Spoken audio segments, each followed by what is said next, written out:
Berserker class is arguably one of the most overpowered classes now after the addition of swing range, and it's also a very cost-effective class to use, so today I'll show you how to effectively progress through all of dungeons as a Berserker. So firstly, let's go over the basics of Berserker class.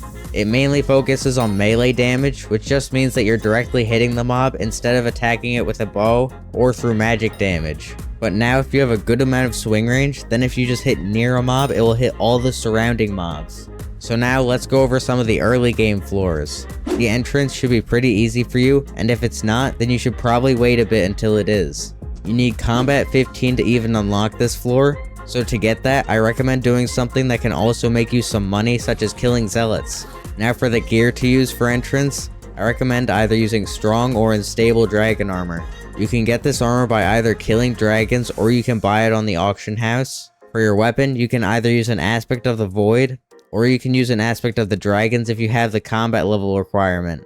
For your pet, I highly recommend investing in an uncommon griffin pet, which you can buy on the auction house for a couple million coins. And unlike the common griffin pet, the uncommon has an extra ability that grants you regeneration and strength, which are both extremely useful in dungeons. You should also make sure that you have at least 50 and preferably closer to 100 magical power. And lastly, make sure that you have a good power stone such as Commando, or if you don't have enough crit chance, then you can get Fortuitous. Floor 1 is unlocked at Kata level 1, so if you just do 1 or 2 successful entrance runs, then you should be able to access floor 1. You can keep using your dragon armor, or if you have a high enough Kata level, then you can switch to one of the dungeon armor sets such as Rotten Armor, Zombie Soldier, or Zombie Knight. For your weapon, you can keep using the Void Sword, but at this point I highly recommend that you upgrade to the aspect of the dragons if you haven't already. I also recommend that you keep using your uncommon griffin pet, but you could also go for a different damage pet such as a lion or tiger. You should also be trying to have a minimum of 100 magical power at this point, and in this floor, your job as a Berserker is obviously to deal damage and clear rooms, but then once you get into the boss room, kill Bonzo as quickly as you can, and if he enters this balloon phase, then duck behind these pillars until he stops. Floor 2 is unlocked at Kata level 3, so this floor should be easily unlocked by completing a few floor 1s. You can keep using either your dragon armor set or your dungeon armor set. For your weapon, you can keep using your aspect of the dragons, or you can get a zombie soldier cutlass. You can also keep using your griffin or your damage pet, or you could use both pets. For example, if you have a pet that deals more damage than the griffin, but you can't survive the boss fight without the griffin's regen ability, then you can use your damage pet in the main dungeon, and use your griffin in the boss room. You should also try and have 100 to 150 magical power by now, but obviously the more the better. In the boss fight, you need to go for the priest first, because he can heal and revive the other mini-bosses. After killing the priest, kill the others, and then kill Scarf.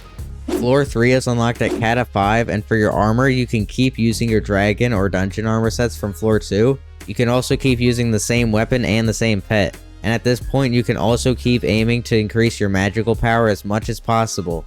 And for this boss room, each player should pick a guardian and kill it as fast as possible. Now on to mid-game. Floor 4 is unlocked at Kata level 9. This will still be pretty similar gear as floor 3 since you can keep using your dragon or dungeon armor, and you can keep using your weapon from before, but now since surviving in floor 4 can be a big issue, you can upgrade your pet to a baby yeti if you have the money, but if you don't have the money, then your damage pet should be fine.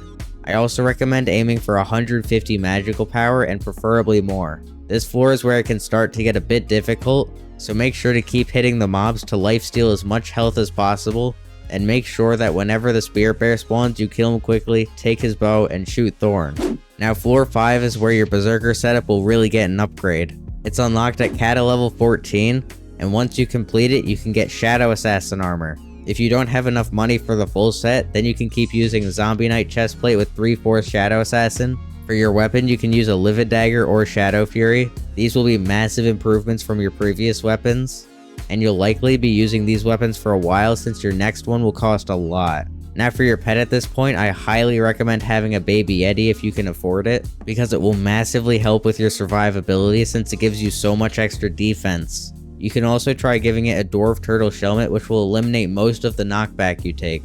And you should try and have at least 200 and preferably more magical power by now. And in this floor, your goal is to kill the correct Livid. To know which one is the correct Livid to kill, look up at this wool on the ceiling after the boss fight has started, because if you look before the fight starts, then the wool will just be red until it starts. Floor 6 is unlocked at Kata level 19, and it can be a very challenging floor, especially due to the terracotta phase. So one thing that you should probably make sure for this floor is that you have a good tank with you. Your armor for this floor will still be the Shadow Assassin armor, but you'll want to swap the helmet for a golden Sedan's head. This helmet will be extremely good because all of its stats are doubled while you're in its dungeon floor. For your weapon, you can either keep using your Livid Dagger or Shadow Fury, or you could switch over to the Giant Sword. The only problem with the Giant Sword is it comes with a pretty hefty price tag, so if you can't get it, then your Livid Dagger or Shadow Fury should still be doing pretty good. For your pet, you can keep using your Baby Yeti unless you can survive with a damage pet, and you should have at least 250, preferably more magical power by now. During this boss fight, you can either all sit in the portal or all sit in the middle, but try and stick together with your team. Make sure to kill the terracottas as fast as possible, and for the golems, you can either do them during or after the terracotta phase. If your team can survive doing them during, this will be faster, but otherwise you can just kill them after. Now floor 7 is where you'll be getting another serious upgrade to your Berserker setup. It's unlocked at Kata level 24, and now you can finally upgrade your armor to 3/4 Necron and a golden Necron's head. If you get good enough at the Berserker class, then you can also switch some of your Necron armor pieces for Maxor, because Maxor will be dealing a bit less damage, but it will give you tons of extra speed. For your weapon, you can either keep using one of your previous weapons, or if you have the money, then you can upgrade to either a Valkyrie or Terminator. Both of these weapons will be massive improvements to your previous weapons, but I think the Terminator will be slightly better because of just how overpowered it is. The only problem with the Terminator though is that it requires Enderman Slayer level 7 to use. For your pet, you can either keep using your Baby Yeti, or you can upgrade to the best damage pet in the game, which will be either the Ender Dragon or Golden Dragon pet depending on how much money you have in your bank.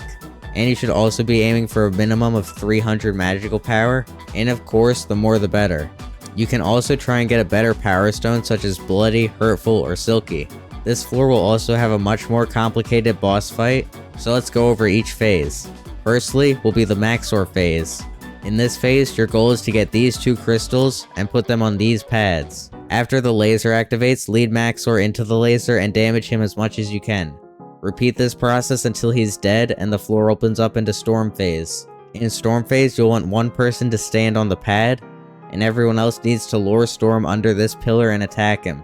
After you do that, you can repeat the process with the other pillars if you need to, and then once he dies, head into the red pillar into Goldor phase. In this phase, you just need to do the terminals and head to each new area, and then once you finish all the terminals, you can kill Goldor and then head into the final phase, Necron phase.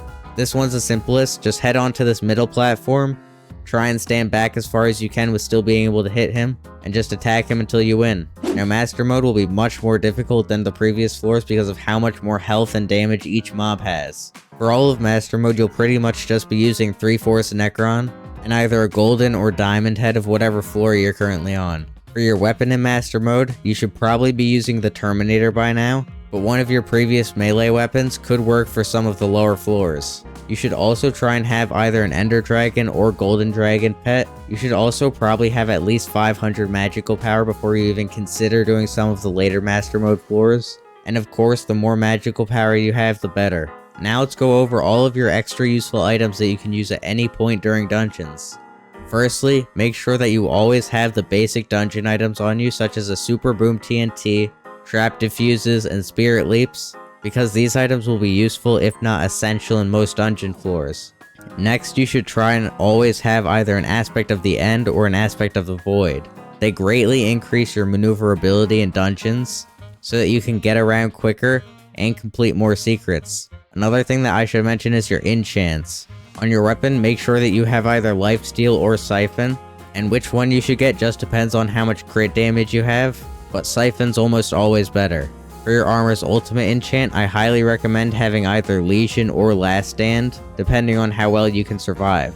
Now the next items are the healing wands. The healing wands are extremely useful for quick healing, because they heal a set amount of health every second for 7 seconds. The zombie swords are also very good for healing, because they heal you every time you right click, but they have a set number of charges that once you've used them up, you have to wait until they naturally regenerate. The power orbs are also very good for healing, but they can also help with mana regeneration and many other extra stats. They cost half your mana to place down, but they last for a while depending on which orb you have. The Wither Cloak will be especially useful for floor 7, but it's also necessary in many Master Mode floors, because it totally negates all damage taken for a few seconds. The Ice Spray Wand will be very useful for defeating mini-bosses, because it temporarily freezes them so that you can deal damage to them, while they can't damage you. The Gloomlock Grimoire allows you to either trade health for mana, or trade mana for health, depending on what you need at the time. The Gyrokinetic Wand will be extremely useful, particularly on floor 6 and Master Mode floor 6 for the Terracotta phase, but you can still use it at any time. It has an ability to gather all the mobs in a certain vicinity into the same spot for a couple seconds. Don't forget to subscribe and like if you found this Berserker guide helpful, and if you have any questions then join my Discord server, link in the description. But that's all for this video, bye.